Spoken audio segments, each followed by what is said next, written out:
I.S.U.P.K.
Shalom Israel, Shalom Yahweh Hashem Shabbat to my brothers and to my sisters. Shalom Yahweh Shema, the Thun Bashim Yahweh Shai.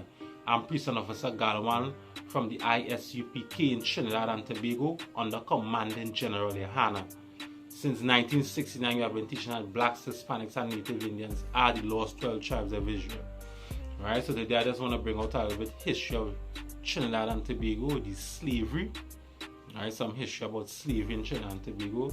Because of course you all know that here in Trinidad, the history has been hidden so much of slavery in Trinidad and Tobago is like, even when you find it, you still have to do other research to find the missing piece of that article that you find about slavery. First, it has been hidden so much. You understand? So, just want to talk a little bit about slavery in Trinidad and Tobago, and also the Lord don't forget about slavery in Trinidad and Tobago. Just bring out a few scriptures about that. Alright, so it's saying here now, during the 300 years of its existence, slavery talking about, the transatlantic slave trade brought an estimated 6.5 million enslaved Africans to the Caribbean. Now, of course, they saying Africans because, of course, they don't know any better. But we are not Africans, according to the Bible. Black people who were sold into slavery, blacks, Hispanics, and Native Indians, we are not Africans, right? We are Hebrew Israelites according to the Bible.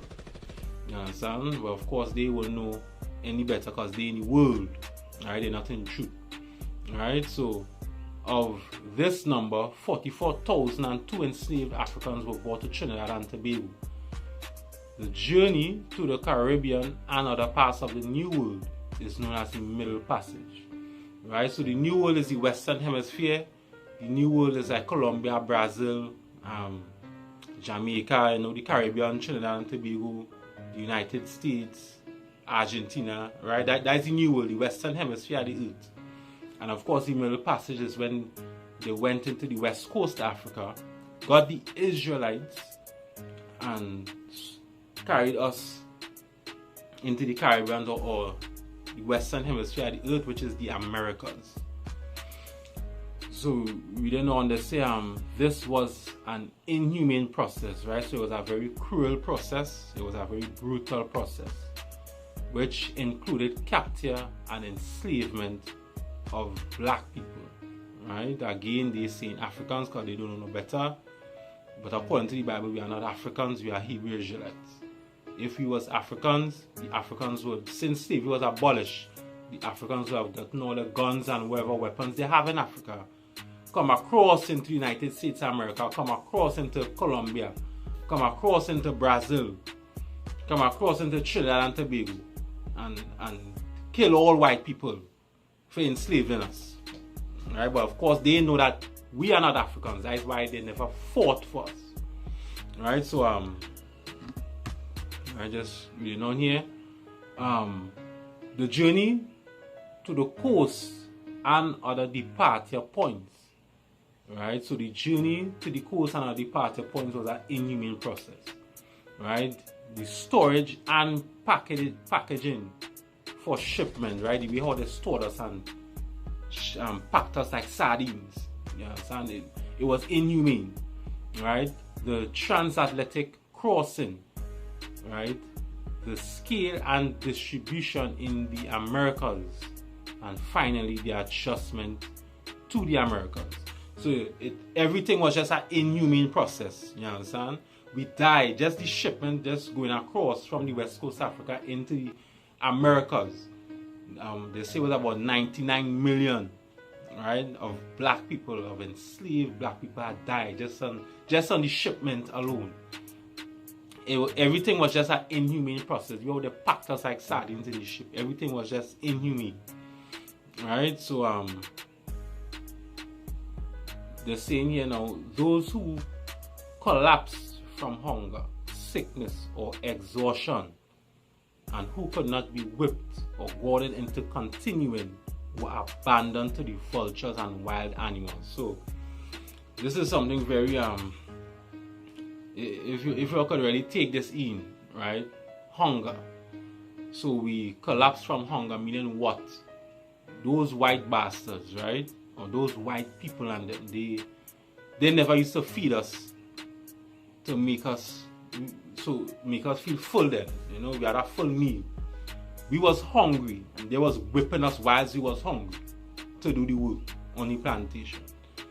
So, you know, we collapsed. We was hungry, so we collapsed, right? We got sickness. This is sickness, right? So, of course, the inhumane process or the inhumane conditions that they had blacks and Hispanics in, we was prone to get sickness. You understand? Just the way how they kept us, we was prone to get sickness. The food they used to let us eat, of course we used to get sickness. You understand? Because everything was just an inhumane process. You understand? They used to have us sleeping with the cockroach and the rats and all kind of stuff. So, of course, we was prone to get sickness. You understand? So we would collapse from hunger, sickness, or we used to just get tired. You understand? We just get tired at a point in time. We want to take a minute rest. We sit down to take a minute break. That wasn't good enough for the slave master, right? So they whipped us or goaded us into continuing, right? They whipped us or they goaded us, right? So that word goaded is such a word that we should really know, right? Now, first thing first, we have to know that we was not a human being in the eyes of the so-called white man, right? But goaded is like you would provoke somebody or you would annoy somebody into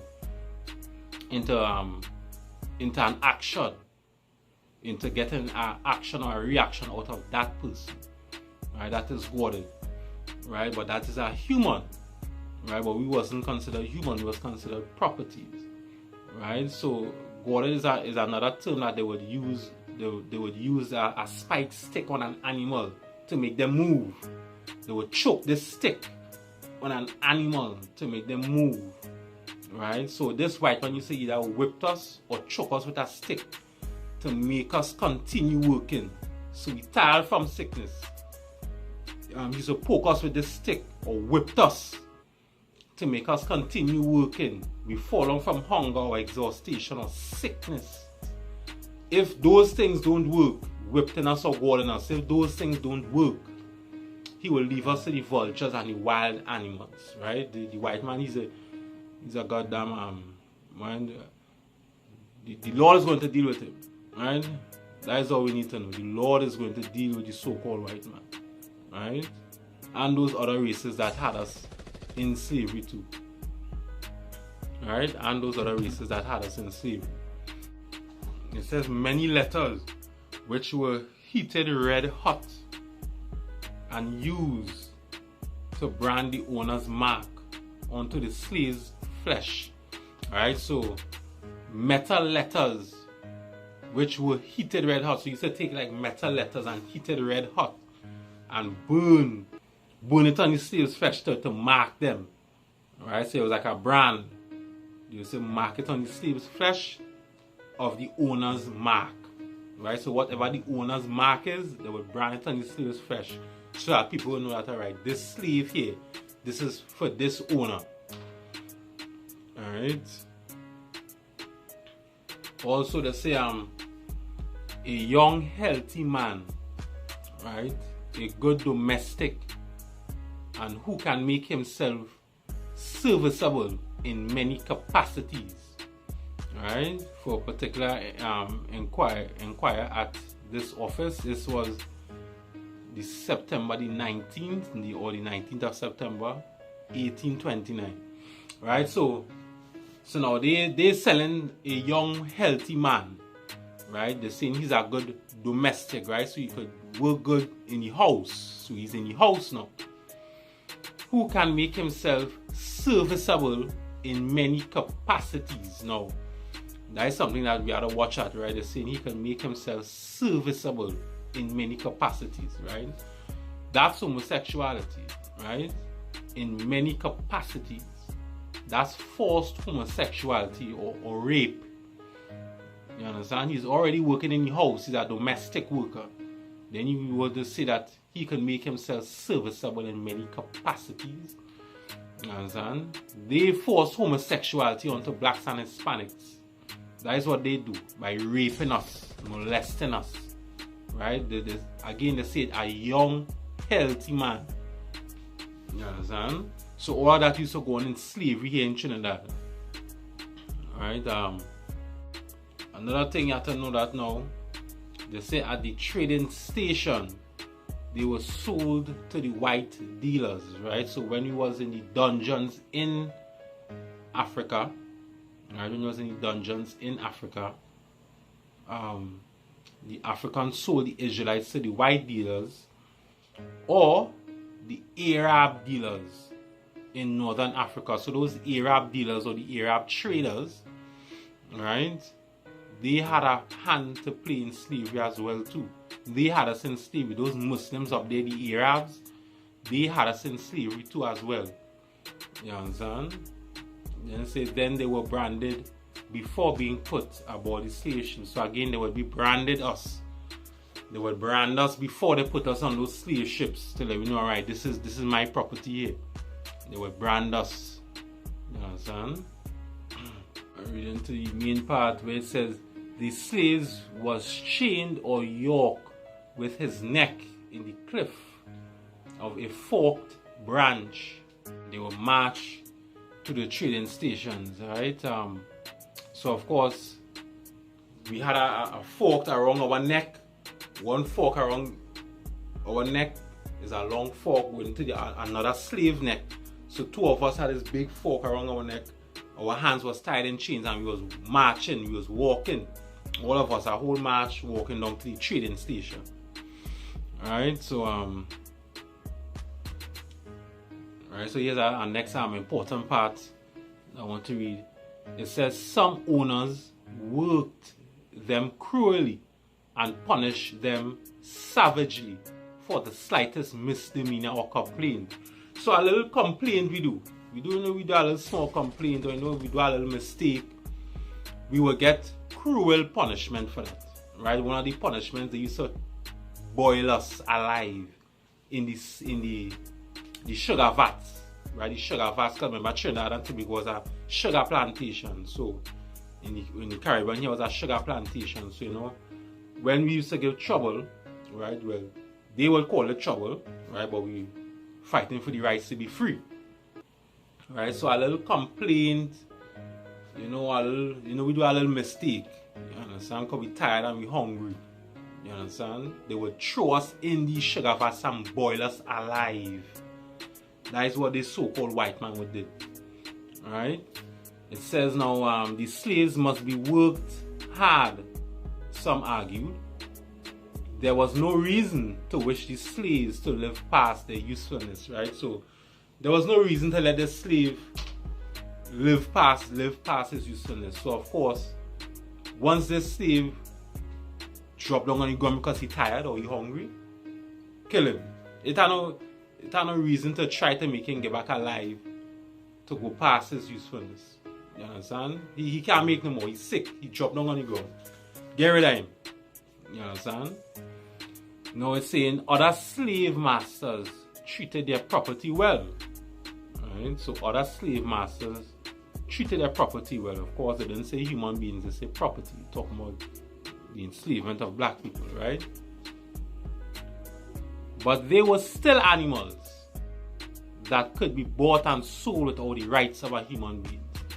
Right? So even though they treated us well, we were still animals that could be brought and sold without the rights of a human being.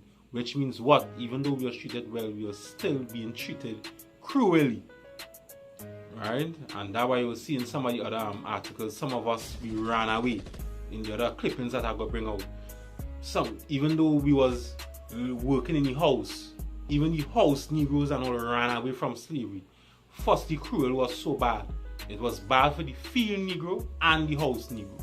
Then this is Galatians chapter 6 and verse 7. It says, "Be not deceived, God is not mocked, for whatsoever a man soweth, that shall he also reap." Right? So whatever the white man do it, he shall reap it. Right? Whatever the East Indian do it, they shall reap it. Whatever the Africans do it, they shall reap it. You understand? So if they had us in slavery, they're not going to go into slavery.